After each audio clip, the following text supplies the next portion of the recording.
Hello and welcome. In this chapter, we are going to discuss the basic concepts of government in detail. The basic concepts of government are the key ideas and principles that help us understand how a government works, how power is organized, and how society is ruled.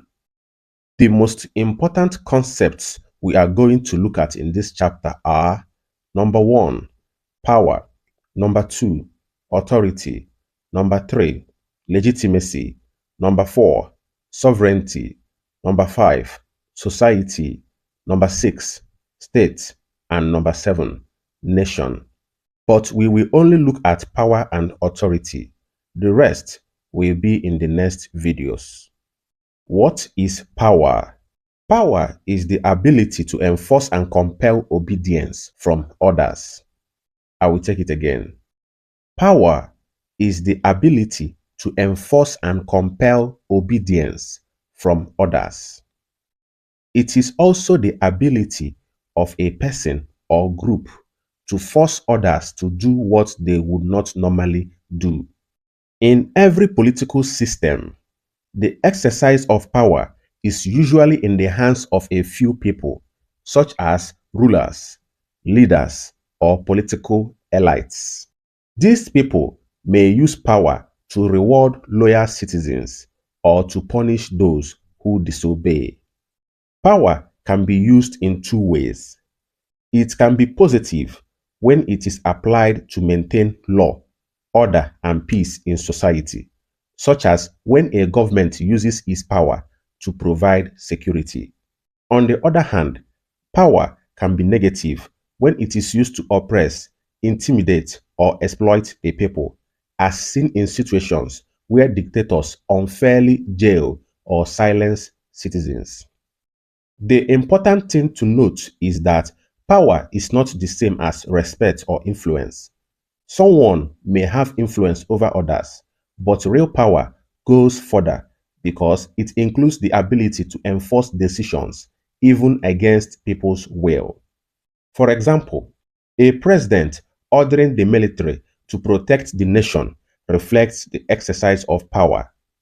When a president refuses to sign a bill passed by the legislature, he is exercising the power to stop it from becoming law. When law enforcement, like the police, uses force, peacefully or violently, to control a public gathering, they are exercising the government's power to maintain order. The judiciary uses power to punish offenders by giving prison terms, fines, or other penalties. The National Assembly uses its power to create rules that bind everyone in society. When citizens are compelled to pay taxes, it shows the government's power through the tax authorities to enforce financial obligations on the people. A government can use the army to defend and protect the country from external attacks or sometimes to suppress internal rebellion. That is all about power. The next topic we are going to look at is authority. What is authority? Authority is the recognized right to exercise power and make decisions that others are expected to obey. I will take it again. Authority is the recognized right to exercise power and make decisions that others are expected to obey. Unlike power, which may be based on force, authority carries legitimacy and acceptance from the people. In other words, authority is power that is exercised without force but is seen as rightful and just. Authority may come from different sources. In schools, for instance, teachers and principals have authority over students because of their positions. In the family, parents have authority over their children. In government, elected leaders, judges, and officials exercise authority given to them by the Constitution, laws, or the will of the people. Here are some examples of authority. Number one, when a government raises taxes through proper legal processes. Citizens may not like it, but will still obey because the action has authority. Number two, when the principal sets rules for students, he is exercising authority given to him by the school system. The students obey, not because of fear or force, but because he has the recognized right to do so. Number three, when a judge gives a ruling, people accept and obey it because the judge has the legal authority of the state, not just personal power.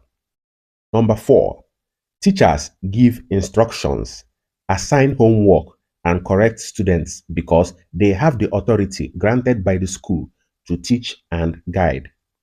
Number five, a president, governor, or lawmaker who has been voted into office has the authority to make decisions, create laws, and lead the people. Number six, a priest, imam, or pastor has authority within their faith community to give spiritual guidance, and followers obey because they recognized that authority. Number seven, beyond their use of force, police officers are recognized by law as having authority to direct traffic, enforce laws, and maintain peace. The types of authority. A famous German sociologist, Max Weber, described three main types of authority. Number one, traditional authority. Number two, charismatic authority. Number three, legal rational authority. Let us explain one after another. Traditional authority is the type given to the traditional leaders based on customs and traditions of the people, such as kingship in a monarchy. I will take it again. Traditional authority is the type given to the traditional leaders based on customs and traditions of the people, such as kingship in a monarchy. Examples of traditional authority are the emir, oba, and obi. Number two, charismatic authority is the type of authority obtained from the special attributes of an individual, which make him accepted as a leader. I will take it again. Charismatic authority is the type of authority obtained or gotten from the special attributes or characteristics of an individual which make him accepted as a leader. Examples are Nelson Mandela of South Africa, Mahatma Gandhi of India, and Kwame Nkrumah of Ghana. Legal rational authority.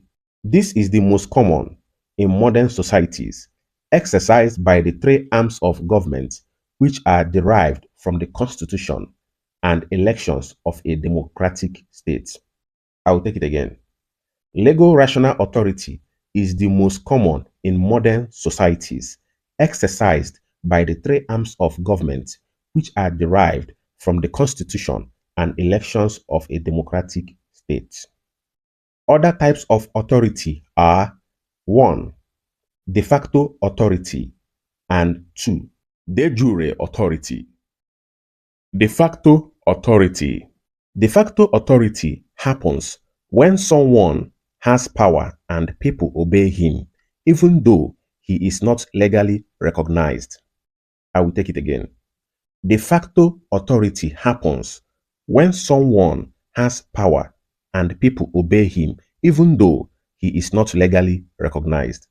In other words, someone or a group may steal power, control it, and give orders that people obey, even though the law does not officially grant them that right. For example, if the army takes over the government by force, you can say that the military leader has de facto authority because people obey him out of fear or control, not because the law says so. De jure authority. De jure authority is the opposite of de facto authority. It is the legal right to rule given by the constitution or laws of a country. I will take it again. De jure authority is the opposite of de facto authority. It is the legal right to rule given by the constitution or laws of a country. In other words, it is legally recognized. An example is a president elected through free and fair elections is said to have de jure authority because the law gives him the right to rule. In short, de facto authority is power in practice, while de jure authority is power in law. Before we conclude this video, let us do a quick comparison between power and authority. Most people think that power and authority are exactly the same. Well, they are not entirely wrong.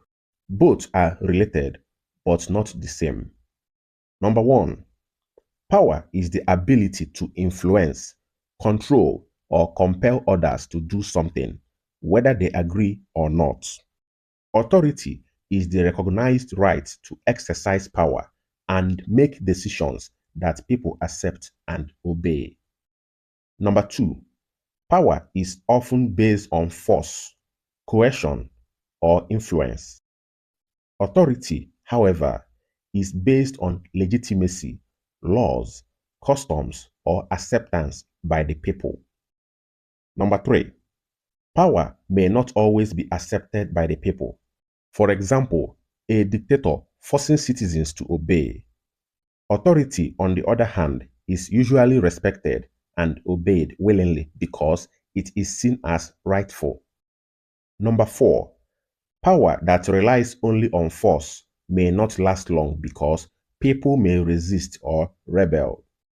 Authority tends to last longer because it has legitimacy and public support.